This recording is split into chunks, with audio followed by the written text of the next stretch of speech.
Okay, Hinebra at saka Phoenix, no? So, nagkaroon ng malaking adjustment itong Hinebra, no? No, nagkaroon sila ng malaking third quarter run. Siguro si Scotty muna yung unang nakaka-shoot, si Scotty, and then, no? And si Scotty, si Mab, no?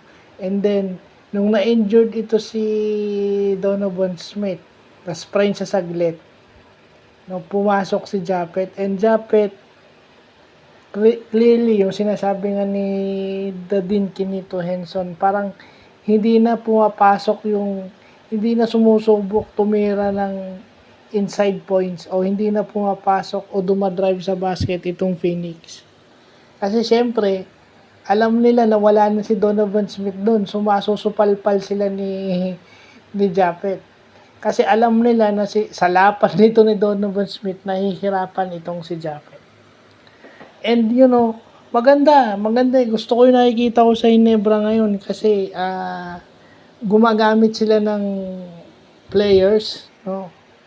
And na-maximize yung bench nila, no?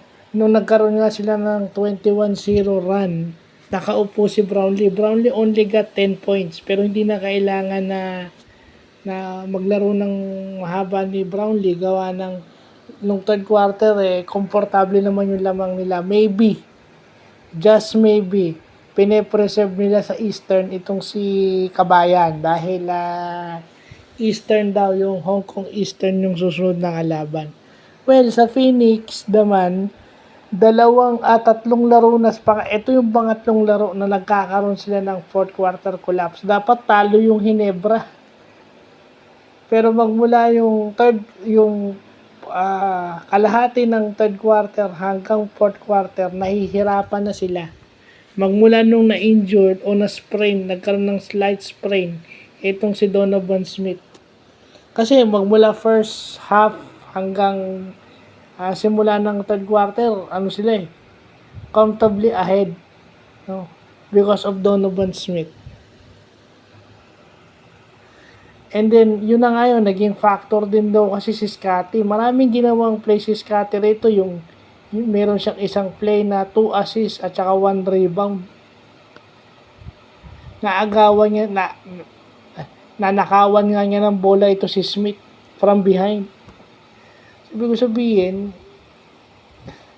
si Scotty yung nagpasimula, then tinapos si Japet, and then sila Mab na yung sila Maverick, Amici na yung sumusunod.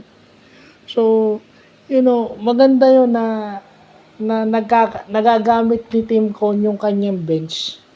As a basketball fan and as a fan of the game, gusto mong napapahinga yung regular players, yung usual sa rotation mo, at nakapagpapahinga yung import mo na considered to be na pinakamagaling na import ngayon sa PBA, si Justin Brownlee.